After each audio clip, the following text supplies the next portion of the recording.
Of course, as this weekend's what's being described as the Rolling Thunder convoy gets underway, many questions are rising as to how the same situation that took place in February can be prevented from taking place once again. Joining me now to discuss that and more is Professor Michael Kempa, Associate Professor of Criminology at the University of Ottawa. Thank you very much for your time this evening. Perhaps we can just start off with just the general idea of, again, this is what's being described as the Rolling Thunder convoy in Ottawa. And do you think at this point there's any possibility that, it could lead to, the type of events that we saw in February? And how confident are you in, the police presence in the nation's capital that, with, the police presence that's currently there, that, a bad situation could be prevented?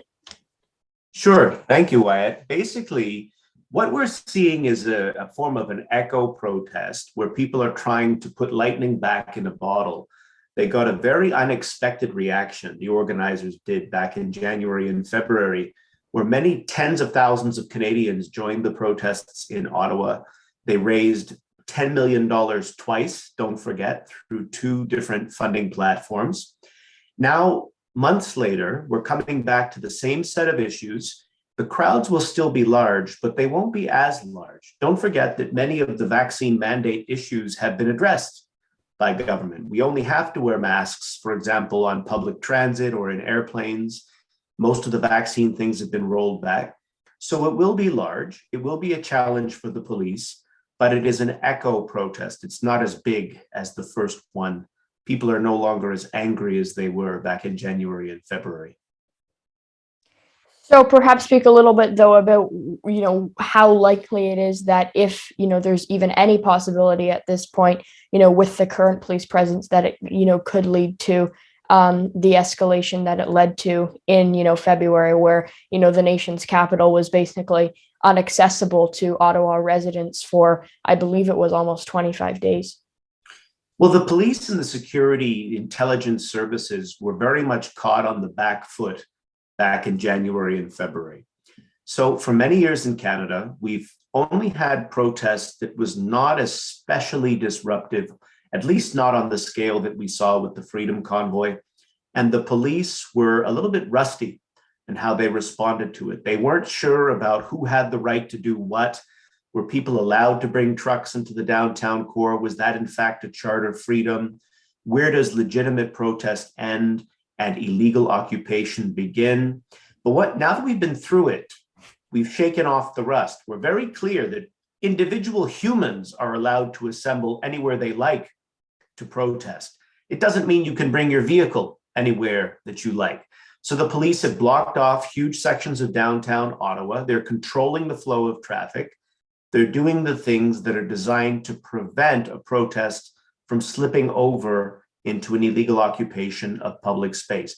So I think that they're much better organized this time. As I say, the rust is off. They know what they're dealing with.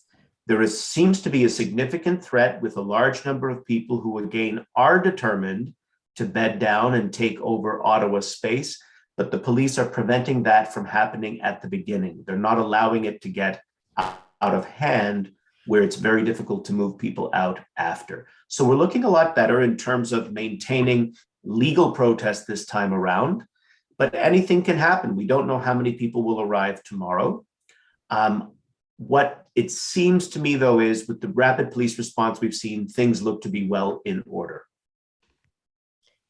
And obviously, I guess, the thing that ended the protest, the so-called Freedom Convoy last time around, was obviously the invocation of the Emergency Measures Act. I mean, what may change given that, the Emergencies Act isn't being used this time around, and, what power, was used during, February, during that protest, that will not be able to be used during, this protest, because obviously the Emergencies Act isn't invoked for this protest.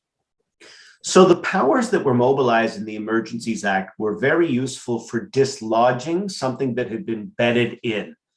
So the ability to freeze people's bank accounts, for example, that was about encouraging people to leave. the ability to bring in many jurisdictions quickly to set up checkpoints through the city of Ottawa without having to go through the ordinary process of swearing police officers in when we weren't ready to do it back then. These were the things the Emergencies Act were able to do to clear out a problem that had become bedded in. The current challenge is not bedded in. The police, in a sense, are doing what they should have done if they wouldn't have been rusty right at the beginning of the original convoy in January and February. So the fact that we're not allowing things to get bedded in, we've dusted off those ordinary police powers of controlling the flow of people through the city, not allowing vehicles to stop or park, not allowing barbecues and structures to be put up. We're preventing the emergency from happening in the first place. And finally, just as a final question, obviously, many of the protesters that were there in, February, they stayed on Wellington Street, for example. They had their, trucks parked there. Obviously, based off of, I guess, what I understand, it doesn't seem like they're obviously going to be able to do that, this time around. Obviously, they're not using trucks this time. They're using other types of vehicles. But what impact may, that have, and, how, are people going to be able to, stay in the nation's capital, or is it going to be, the police presence preventing that? At the moment, it's preventing it. As quickly as people are trying to stop their vehicles, they're being towed away. There is, in fact, unbelievably, a little bit of a convoy of tow trucks that is moving through downtown Ottawa. I've seen the images through these street cameras, 10 or 15 tow trucks that are moving in almost like a snake-like formation, immediately moving anybody who stops their vehicles. So it's really almost like a race. Can enough vehicles stop fast enough to overwhelm the tow trucks, or can police keep things moving? That's the challenge. So far, it looks like the numbers are small enough that the police are able to keep things moving, but it's almost very much like a race in that sense. And it's sad in the way that it's actually not a game, but it appears to be a game, at least to some protesters who are here to create a problem for security services. They want to make the police look ridiculous. They want to make the courts look ridiculous, the state look ridiculous. We're not talking about ordinary people who may have a bone to pick with the government about COVID policy. We're talking about people who have an interest in undermining the democratic state. That's not all the protesters, but there's a significant portion of such people.